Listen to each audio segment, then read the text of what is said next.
तो अब हम लोग इस इलेक्शन की बात करते हैं कि जैसे इस इलेक्शन में जब कैंडिडेट खड़े हुए तो किसी को कुछ समझ नहीं आ रहा था कि जीतेगा कौन, क्योंकि शायद किसी से भी कोई ऐसा उम्मीद नहीं लग रही थी कि ये क्लियर कट इसके साथ जा रही है कंट्री, ऐसा नहीं था। और जो रिजल्ट्स आए वो सभी लोग सरप्राइज थे, काफ़ी लोग सरप्राइज थे कि डोनाल्ड ट्रंप फिर से आ गए। तो ये कैसे हुआ होगा? तो जो पिछला जो टर्म था डोनाल्ड ट्रंप का, वो सबको याद होगा कि काफ़ी इंटरेस्टिंग था, या वो कई बार काफ़ी आउटरेजियस चीज़ें कहते थे और करते थे। तो जब वो हारे थे तो ऐसा लगा था कि उसके बाद अब उनका पॉलिटिकल करियर खत्म हो जाएगा, राइट। क्योंकि डिफीट काफ़ी बड़ी डिफीट थी। जो बाइडेन जीते थे तो काफ़ी, शायद ये कहा जाता है कि जो हिस्ट्री में सबसे ज़्यादा जो वोट्स मिले हैं यूएस हिस्ट्री में, वो जो बाइडेन को मिले थे जब पिछली बार जो बाइडेन जीते थे। ओके। और प्लस डोनाल्ड ट्रंप के अगेंस्ट कई चार्जेस भी थे, क्रिमिनल चार्जेस भी थे, उनके अगेंस्ट कई केसेस भी खुल रहे थे। तो ऐसा लग रहा था कि अब उनका करियर खत्म है।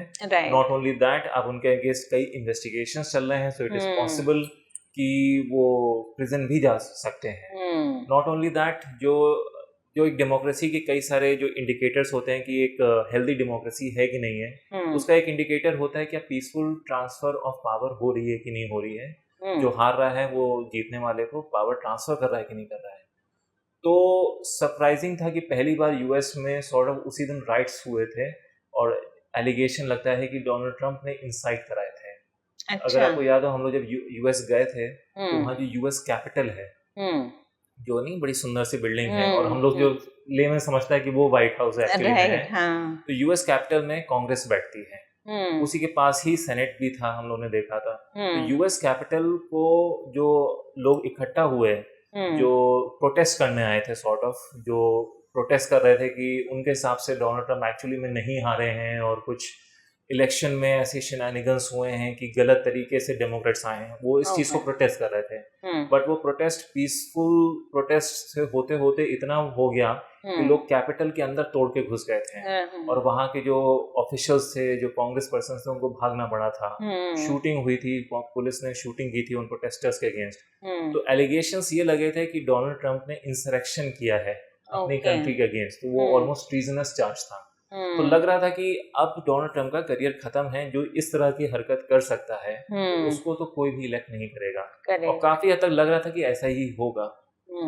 उसके बाद जो बाइडेन का टर्म आया, और बीच में ऐसा लग रहा था कि इकोनॉमी और सब कुछ अच्छा चल रहा है। लेकिन फिर Donald Trump being Donald Trump, वो कह सकते हैं कि उनकी कई कमियां होंगी, बट उनके फोकस में शायद कहीं कमी नहीं होती है। तो उन्होंने फिर से अपना इलेक्शन कैंपेन शुरू किया। जब डोनाल्ड ट्रंप प्रेसिडेंट थे तो वो बहुत पॉपुलर थे, तो जिसके साथ कैंपेनिंग करते थे, जैसे कोई सेनेट का इलेक्शन होने वाला है, कांग्रेस का इलेक्शन होने वाला है, जिस कैंडिडेट को वो सपोर्ट करते थे तो वो जीतता था। अच्छा। ऐसा लग रहा था कि रिपब्लिकन पार्टी पूरी डोनाल्ड ट्रंप के अराउंड सेंटर हो गई है। ओके। जब उनका इलेक्शन कैंपेन उन्होंने इस बार शुरू किया तो कोई भी रिपब्लिकन उनके उस अनाउंसिंग पार्टी में नहीं आया। एक टाइम पे 2 साल पहले वो इतने पॉपुलर थे, वो प्रेसिडेंट थे, और फिर से वो कैंपेन शुरू कर रहे हैं। नॉट ओनली दैट, उनकी फैमिली से कोई नहीं आया। ओके। तो वो ऐसा लग रहा था कि स्पेंट फोर्स है, सब लोग कह रहे थे कि तुम अब नहीं जीतोगे, स्टॉप इवन ट्राइंग। बट उन्होंने कैंपेन शुरू किया, और ट्रंप बीइंग ट्रंप वो पॉपुलर होते गए। मे बी डोनाल्ड ट्रंप समझ गए थे कि लोगों को क्या चाहिए, उनके बेस को क्या चाहिए। तो जो प्राइमरी इलेक्शंस हुए तो सबसे पहले ऑब्वियसली उन्होंने सबको हराया। तो जो नंबर 1 और नंबर 2 के बीच में जो डिफरेंस था वो काफ़ी डिफरेंस था। अच्छा। तो पहले तो उन्होंने उसको हराया, तो ये क्लियर हो गया कि अब रिपब्लिकन कैंडिडेट हैं। हाँ। लेकिन साथ में जैसे बाइडेन ऐसा लग रहा था काफ़ी पॉपुलर हैं, क्योंकि उनको वोट्स काफ़ी मिले हैं। बट अनफॉर्चुनेटली क्योंकि उनकी एज अब हो रही है, तो जो एज के साथ डिक्लाइन होता है वो काफ़ी प्रोनाउंस्ड होने लगा। वो काफ़ी मम्बल करते थे, अपनी स्पीचेस में फंबल करते थे, कई बार गिर जाते थे, ऐसा लगता था कि बहुत शार्प नहीं है। तो जो उनके जो अपोजिशन जो पार्टी होती थी वो कहती थी कि शायद इनको अल्जाइमर हो गया होगा, शायद इनको मेंटल डिक्लाइन हो गया है। बट जो डेमोक्रेट पार्टी थी वो कह रही थी कि नहीं ऐसा कुछ नहीं है, ऐसा कुछ नहीं है। तो फाइनली एक दिन जब डिबेट्स शुरू हुई, डेमोक्रेट वर्सेस रिपब्लिकन, जो पहली डिबेट हुई, तो उसमें बहुत ही प्रोनाउंस्ड हो गया कि जो बाइडेन का मेंटल डिक्लाइन हो चुका है। वो क्वेश्चन कुछ पूछा जा रहा था, आंसर कुछ दे रहे थे, तो जो जिसको पहले कॉन्स्पिरेसी थ्योरी जैसा डिसमिस करा जा रहा था कि ये रिपब्लिकन पार्टी वाले तो कुछ भी कहते हैं कि प्रेसिडेंट या तो मेंटल डिक्लाइन हो चुका है, वो बिल्कुल प्रोनाउंस्ड हो गया कि सबके सामने खुल के आ गया। और तब लगा कि अब जब एक कैंडिडेट है जो बोल भी नहीं पा रहा है और एक कैंडिडेट डोनाल्ड ट्रम्प जैसा है, तो लगा कि बिल्कुल क्लियर है। थोड़े दिन में फिर डेमोक्रेट पार्टी के अंदर जो उनके जो सीनियर जो पर्सन्स थे, जैसे कि वहाँ पे नैन्सी पेलोसी, चक शूमर, इस तरह के लोग हैं, या ओबामास हैं, क्लिंटन्स हैं, तो इन्होंने डिसाइड किया कि नहीं, बाइडेन को अब रिज़ाइन करना चाहिए, एटलीस्ट नेक्स्ट इलेक्शन में अब नहीं खड़े होना चाहिए और किसी और कैंडिडेट को नॉमिनेट करते हैं। तो उन्होंने जो वाइस प्रेसिडेंट थी कमाला हैरिस, उनको नॉमिनेट किया। तो एकदम से डोनाल्ड ट्रंप जो कैंपेन था उसमें थोड़ी सी खलबली मच गई कि उन्होंने पूरी स्ट्रैटेजी बनाई हुई थी जो बाइडेन के अगेंस्ट, और उनको लग रहा था इनको हराना तो बहुत ही आसान होगा। और एकदम से कमाला हैरिस आई और उनकी कुछ स्पीचेस भी बहुत अच्छी थी और उनकी परफॉर्मेंस अच्छी थी, तो लगा कि अब ट्रम्प कैंपेन खतरे में है। बीच में एक बार डोनाल्ड ट्रम्प को जेल भी हो गई थी, जो उनके अगेंस्ट एलिगेशंस लगे थे, तो वो एक रात समझ ली जेल में भी स्पेंड कराए थे। बट उन्होंने उसको भी पॉजिटिव तरीके से यूज़ किया। उन्होंने कहा कि देखो, ये जो मेरी पॉलिटिकल ओपोनेंट हैं वो मुझे जेल भेज रहे हैं। कभी ऐसा नहीं यूएस में होता है कि आप अपने ओपोनेंट को जेल भेजें। उन्होंने उसको वो कलर दे दिया कि ये अपने पॉलिटिकल ओपोनेंट को जेल भेजना चाहते हैं। तो उन्होंने उनका जो जब जेल कोई जाता है वहाँ पे तो उसकी फ़ोटो खींची जाती है, इसको मग शॉट कहते हैं। तो वैसे वो कहेंगे शेमफुल होता है किसी पर्सन के लिए, उन्होंने उसको यूज़ किया और अपनी वेबसाइट में डाला और उसमें भी बिल्कुल गुस्से में। और उसके बाद उनके जो डोनेशंस मिलती हैं कैंपेन को वो और बढ़ गई। अच्छा। उसके बाद आपको याद होगा कि असैसिनेशन अटेम्प्ट हुआ डोनाल्ड ट्रंप पे, तो उसके बाद बहुत सिंपैथी एक तरह से डोनाल्ड ट्रंप के लिए आ गई। और उधर फिर मिस कमाला हैरिस की जो परफॉर्मेंस थी वो डिक्लाइन होने शुरू हो गई। वो इम्प्रेस नहीं कर पा रही थी वोटर्स को, और ऐसा लग रहा था कि जो एडमिनिस्ट्रेशन है लोगों की जो एक्चुअल जो नीड्स हैं उसको समझ नहीं पा रहा है। अच्छा। बहुत ही फार लेफ्ट इश्यूज पे बात कर रहा है। लोगों की इकोनॉमी की बहुत अच्छी नहीं चल रही थी, लेकिन उस पर ना बात करके कुछ ऐसे इश्यूज पे बात कर रहे हैं जो कि लोग रिलेट नहीं कर पा रहे थे। अच्छा। और इधर लग रहा था कि डोनाल्ड ट्रंप कर पा रहे हैं। और फाइनली इन्होंने सोशल मीडिया को, पॉडकास्ट को इस तरह से यूज किया कि वो अपना मैसेज कन्वे कर पाए, या ये कह सकते हैं उनका अपनी जनता को समझ पाए, और उनकी बहुत ही डिसाइसिव विक्ट्री। हाँ, तो ये बहुत इंटरेस्टिंग है। उनका करियर बिल्कुल टॉप पे पहुंचा, फिर एकदम नीचे आया, और फिर वो ऊपर आ गए। यस। तो ये तो एक रियल लाइफ एग्जाम्पल हो गया ना, समझना कि इस पोजीशन से भी कोई वापस आ सकता है जहां पर वो पहुंच गए थे। तो बहुत बड़ी बात है मुझे लगता है। तो इसके पीछे जो उनकी स्ट्रैटेजी होगी वो काफ़ी इसमें इम्पोर्टेंस होगी, इसका रोल होगा उनको इस पोजीशन तक लाने का, क्योंकि इतने कम टाइम में वापस इतनी अपने लिए सिंपैथी क्रिएट करना और लोगों की प्रॉब्लम को समझ के उनके साथ खड़े होना, ये सब काफ़ी इम्पोर्टेंट रोल हुआ होगा। तो एग्जैक्टली क्या क्या उन्होंने किया था उस पर थोड़ा सा, जैसे बताया कि पॉडकास्ट में आए, तो कैसे उन्होंने इस चीज़ को गेन किया वापस जो पे थे? वहाँ पे कुछ इश्यूज हैं जो काफ़ी डिसाइसिव हैं वहाँ पे लोगों के लिए। जैसे एबॉर्शन का इशू होता है जो लेडीज के लिए हर कंट्री में इम्पोर्टेंट होता है, वहाँ पे भी इम्पोर्टेंट है। रिपब्लिकन्स क्योंकि राइट लीनिंग हैं, कंजर्वेटिव हैं, तो बेसिकली जो कैथोलिक चर्च का जो थ्योरी होती है कि विमेन को एबॉर्शन नहीं करना चाहिए, लाइफ होती है, so even if you are आप अर्ली स्टेजेस ऑफ प्रेगनेंसी में भी अगर आप उसको अबॉर्ट कर रहे हो तो आप एक पर्सन को किल कर रहे हो, ये उनका आर्ग्यूमेंट होता है। जो लेफ्ट लीनिंग होते हैं, जो डेमोक्रेट पार्टी जिनको सपोर्ट करती है, उनका होता है कि नहीं, विमेन की बॉडी है और वो डिसाइड करें कि उनको उनकी हेल्थ है, उसकी विमेन की लाइफ ज़्यादा इंपॉर्टेंट है एज कम्पेयर टू जो एक बेबी बॉर्न नहीं हुआ है। या ये कह सकते हैं कि जो मेन कंटेंशन आता है कि कौन सी स्टेज ऑफ प्रेगनेंसी तक एबॉर्शन होना चाहिए। क्या मतलब आप कभी नहीं करा सकते हो, मिडवे करा सकते हो, थर्ड सेमेस्टर जो भी बोलते हैं उसमें करा सकते हो, तो ये इशू होता है। तो कुछ इस तरह के इश्यूज थे कि जिसमें बहुत ज़्यादा कंट्री डिवाइडेड था। उसी तरह से एक इशू था इमिग्रेशन का। सबसे ज़्यादा इमिग्रेंट्स पहुँचते हैं यूएस में क्योंकि वो डिज़ायरेबल होता है। बट यूएस में मोस्टली लोग कहते हैं कि लीगल इमिग्रेशन होना चाहिए, जो आए उसको हम वेट करें और देखें कि क्या हमारी सोसाइटी में एसिमिलेट हो पाएगा, क्या उसको इंग्लिश आती है कि नहीं आती है, कोई इसका क्रिमिनल रिकॉर्ड तो नहीं है, हाँ, उसकी क्वालिफिकेशंस क्या हैं। तो ये रिपब्लिकन्स का होता है कि इमिग्रेंट्स चाहिए, बट हमें ऐसे इमिग्रेंट्स चाहिए जो कि हमारी सोसाइटी में आके हमें प्रॉब्लम ना क्रिएट करें। डेमोक्रेट्स का काफ़ी ज़्यादा फेवर करने लगे थे इलीगल इमिग्रेंट्स को। वहाँ पे काफ़ी इमिग्रेंट्स आते हैं मैक्सिको बॉर्डर से। अच्छा। सिर्फ मैक्सिकन्स नहीं होते हैं, वो साउथ अमेरिका से भी काफ़ी लोग आते हैं। इवन इंडिया से भी, सरप्राइज होंगे, इंडिया से बहुत इमिग्रेंट्स पहुँचते हैं। तो वैसे इट डजंट मेक सेंस कि इलीगल इमिग्रेशन क्यों अलाउ करेंगे। जो रिपब्लिकन्स का होता है कि पता नहीं हो सकता क्रिमिनल्स आ रहे हों, राइट। प्लस जब इलीगल रूट से लोग आते हैं तो नॉर्मली कोई ना कोई टाउट्स या कुछ क्रिमिनल्स टाइप के लोग होते हैं जो बॉर्डर पार कराते हैं, तो उसमें कई बार चिल्ड्रन की ट्रैफिकिंग होती है, विमेन ट्रैफिकिंग होती है, एज कम्पेयर टू जो लीगल रूट से आ रहा है। प्लस वो कह रहे हैं कि इतने ज़्यादा नंबर्स में आ रहे थे कि वो शहरों में पहुंच रहे थे और पूरी शहर की डेमोग्राफी चेंज हो रही थी। एक शहर जो लेट्स से कि इसकी 50,000 पॉपुलेशन है, उसमें 30,000 इमिग्रेंट आ जाए दूसरे कंट्री से, तो वहाँ के लोग तो ऐसा क्यों किया होगा? ऐसा तो कोई कंट्री भी नहीं अलाउ करती होगी आना, और आना भी नहीं चाहिए इस तरह on paper you would think. Democrats का जो आर्गुमेंट होता है, जो कि मोस्टली अमेरिकन्स ने बाय नहीं किया क्योंकि आई थिंक इमिग्रेशन बड़ा इशू था, बट डेमोक्रेट्स का आर्गुमेंट होता है कि जो इमिग्रेंट्स आ रहे हैं वो रेफ्यूजीज हैं, वो ऐसी कंट्री से आ रहे हैं जहाँ पर पॉलिटिकली प्रोसिक्यूट हो रहे हैं, इसलिए हमें बीइंग अ ह्यूमैनिटेरियन कंट्री उनको शरण देनी चाहिए। बट ये argument it fail flat with most of the people. ये उन्होंने कहा कि तुम दो रेफ्यूजी, लेकिन उनको वेट करके दो, ऐसा तो नहीं कि कोई क्रिमिनल आ रहा है। तो दूसरा एक आर्गुमेंट चलने लगा कि वहाँ पे कुछ स्टेट्स, जैसे 50 स्टेट्स हैं वहाँ पे, कुछ स्टेट्स होते हैं जो हमेशा डेमोक्रेट्स को वोट करते हैं, जैसे न्यूयॉर्क, कैलिफोर्निया।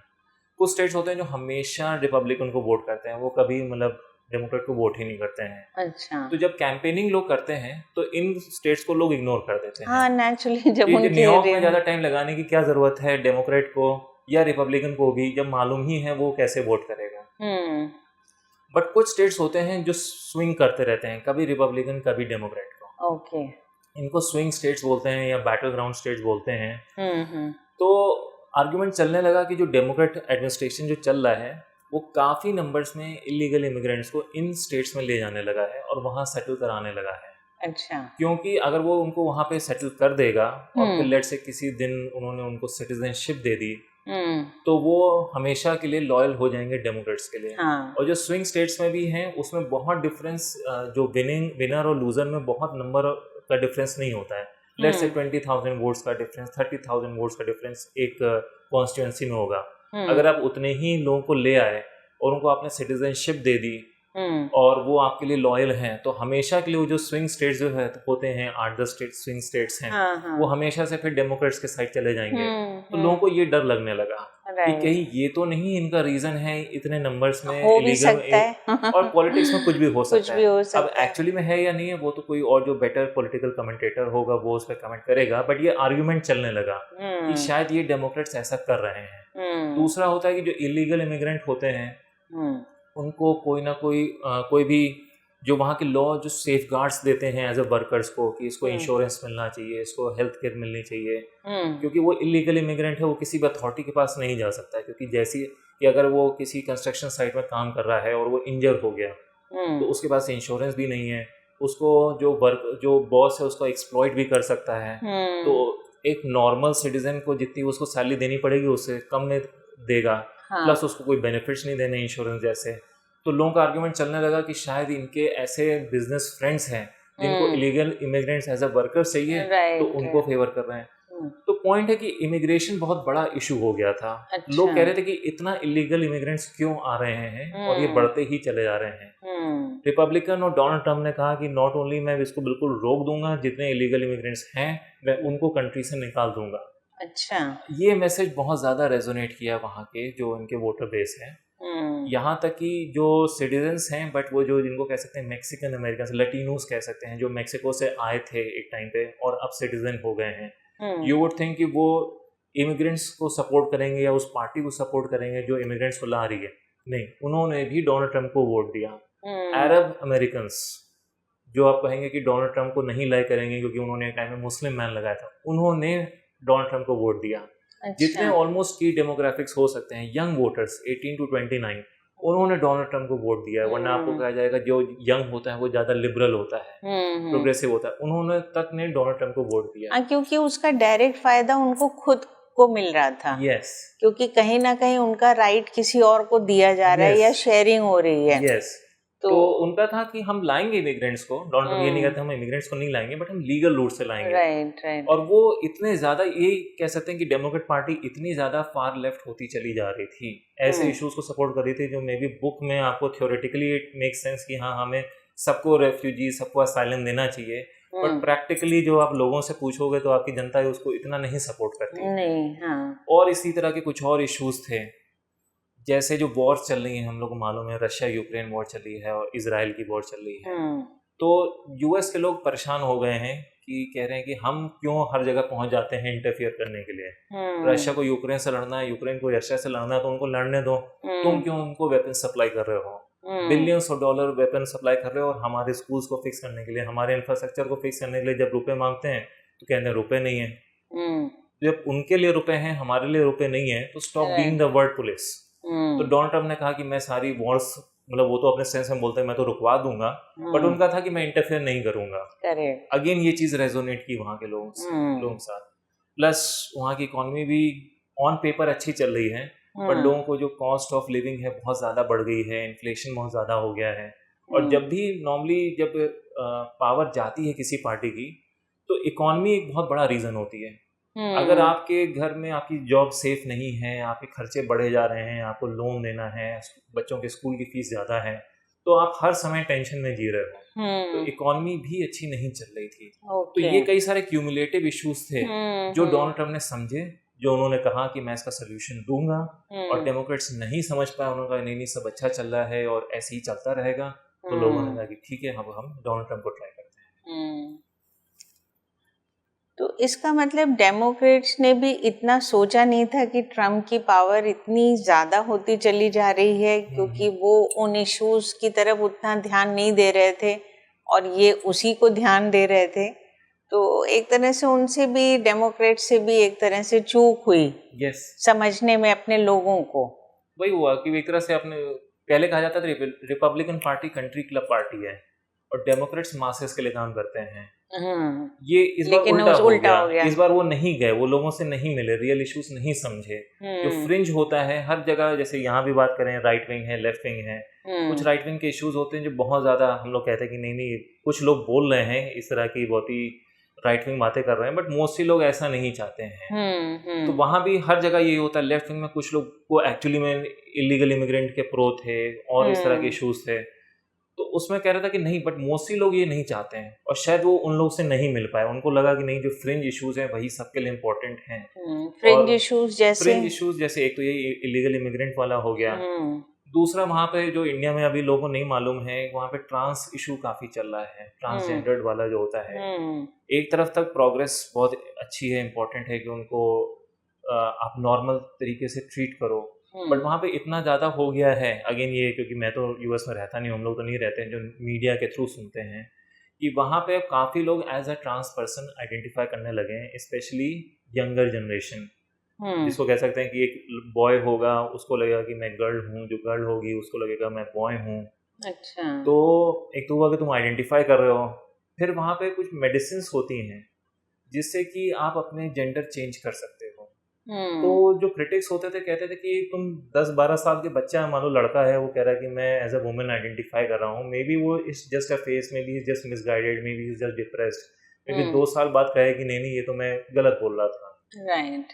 उसको कहते हैं प्यूबर्टी ब्लॉकर्स। तो जो मेल जो होते हैं ऑर्गन्स होते हैं, उसका डेवलपमेंट वो रोक देते हैं। अच्छा। तो उससे वो लाइफ लॉन्ग के लिए, प्यूबर्टी इंपॉर्टेंट टाइम होता है जिसमें हमारे बॉडी में चेंजेस आ रहे होते हैं, अगर आप उसको ब्लॉक कर दोगे तो वो लाइफ लॉन्ग के लिए वो परमानेंट चेंजेस हो जाएंगे। करेक्ट। तो डेमोक्रेट्स, ये इतना ज़्यादा लेफ्ट इशू हो गया था कि लोगों को लग रहा था कि वहाँ पे था कि अगर कोई बच्चा कहता है और उसके पेरेंट्स मना करेंगे तो शायद उसके पेरेंट को जेल हो सकती है, या उसको पेरेंट को मतलब कुछ उस पर लगाया जा सकती है पेनल्टी। तो ये हो रहा था कि ये कौन से इश्यूज हैं जिस पे डेमोक्रेट्स चलते चले आ रहे हैं, ये तो बहुत ही फ्रिंज इश्यूज हैं। दूसरा हो रहा था जैसे अभी ओलंपिक्स में भी हुआ कि एक बॉक्सिंग मैच था, तो उसमें एक जो फाइनल जो जिसने जीता, तो लोग कह रहे थे कि she is not a woman, she is a man, क्योंकि उसके जो हार्मोन्स हैं, जो क्रोमोसोम हैं, वो मेन वाले हैं। बट जो लेफ्ट विंग होते हैं कि नहीं, if someone is saying she is identified as a man, तो उसको कम्पीट करने दो स्पोर्ट में। कह रहे हैं कि वो एक मैन और वुमन, स्पेशली जो एथलीट लेवल पे होते हैं, जो एलीट एथलीट लेवल पे होते हैं, उसमें इतना ज़्यादा डिफरेंस होता है in terms of physical strength कि शी कैन जो वुमेन होगी, शी कैन लिटरली डाई अगर मैन उसको बीट करेगा बॉक्सिंग में या इस तरह के स्पोर्ट में। ये बहुत ही फ्रिंज इश्यूज थे। लाइक मोस्टली लोग कहते हैं कि ये कौन से इश्यूज हैं जिसपे तुम अपना दिमाग लगा रहे हो। डेमोक्रेट्स नहीं, anyone who identifies as a man can compete in a women's sport. anyone who identifies as a woman, कि एक मैन है वो कहता है नहीं मैं तो आज से वुमेन, मुझे लगता है कि मैं वुमेन हूँ, तो मैं अगर स्पोर्ट्स में compete करना है स्पोर्ट्स में compete कर सकता हूँ, वुमेन बाथरूम में जाना है वुमेन बाथरूम में जा सकता हूँ, अगर कोई प्रिजनर कह दे कि मैं वुमेन हूँ तो वुमेन प्रिजन में चला जाएगा। अच्छा। तो ये कौन से इश्यूज हैं जिस पे तुम अपना दिमाग लगा रहे हो या जिसको सपोर्ट कर रहे हो। मोस्टली लोग इसको नहीं अलाउ करेंगे, ना ये उतने बड़े इश्यूज हैं, वो इन सब इश्यूज में ज्यादा वो जाते चले जा रहे थे। तो ये कुछ फ्रिंज इश्यूज थे जो कहेंगे मोस्टली लोगों की लाइफ इससे अफेक्ट नहीं हो रही है, और तुम ऐसी चीज को क्यों सपोर्ट कर रहे हो जो कि it doesn't really make sense. तो ये वाले इश्यूज, बट डेमोक्रेट्स के कई अच्छे पॉइंट्स थे, बट वो दे वर लॉस्ट बिकॉज वो इन सब के फालतू के इश्यूज में वो खो गए। और इन्होंने एक्चुअली में ऐसे इश्यूज उठाए जो कि लोगों की लाइफ को अफेक्ट कर रहे हैं, वो चाहे इकोनॉमी हो, चाहे इमिग्रेशन हो, चाहे वो वॉर हो सकती है। तो इनके इश्यूज रेजोनेट एक तरह से हाँ भाई, मासेस जिससे अफेक्ट हो रही थी, इन्होंने एक तरह से रिपब्लिकन्स ने उसको देखा और डेमोक्रेट एक तरह से अपने ही इश्यूज में थोड़े से उलझ गए। यस उनको समझ नहीं आया कि मासेस किस में ज्यादा उसके ऊपर असर हो रहा है। इनफैक्ट इसमें जो नया मीडिया कह सकते हैं, चाहे वो सोशल मीडिया हो जैसे ट्विटर है और या एक्स जिसको कहते हैं, या पॉडकास्ट हो, उनका भी बहुत बड़ा रोल रहा डोनाल्ड ट्रंप के कैंपेन में, उसकी अवेयरनेस को फैलाने में और नए वोटर्स को रीच करने में।